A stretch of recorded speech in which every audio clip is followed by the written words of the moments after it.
Praise the Lord. உங்கள் எல்லோருக்கும் புத்தாண்டு நல்வாழ்த்துக்கள்.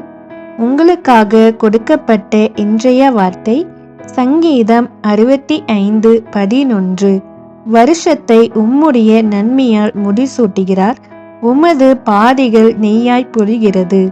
கர்த்தருக்குள் பிரியமானவர்களே, இந்த 2025ஆம் ஆண்டில் உங்களை சந்திப்பதில் மிகவும் மகிழ்ச்சி அடைகிறேன்.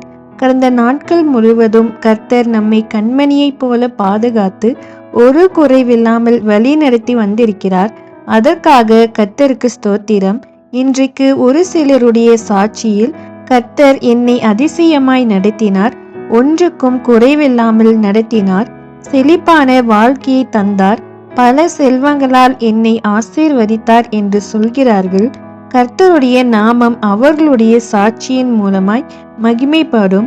ஆனால் ஒரு சிலர் சொல்கிறார்கள், என் வாழ்க்கையில் சந்தோஷம் இல்லை, சமாதானம் இல்லை, நிம்மதி இல்லை, குடும்பத்துக்குள் பிரச்சனைகள், எல்லாம் இழந்த சூழ்நிலை, இந்த வருடம் எனக்கு ஆசீர்வாதமாக இல்லை என்று சொல்கிறார்கள்.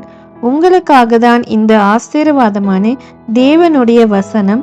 இந்த 2025ஆம் வருஷத்தை தேவனுடைய நன்மையால் முடிசூட்டுகிறார்.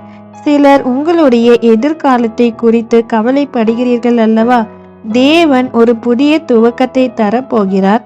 இழந்து போன சந்தோஷம், இழந்து போன சமாதானம், இழந்து போன நிம்மதி, உங்கள் குடும்பத்தின் பிரச்சனை, வறுமைகள், பலவீனங்கள் எல்லாம் மாறி இழந்து போன ஒவ்வொன்றையும் தேவன் இந்த வருஷத்தில் நிச்சயமாக தருவார்.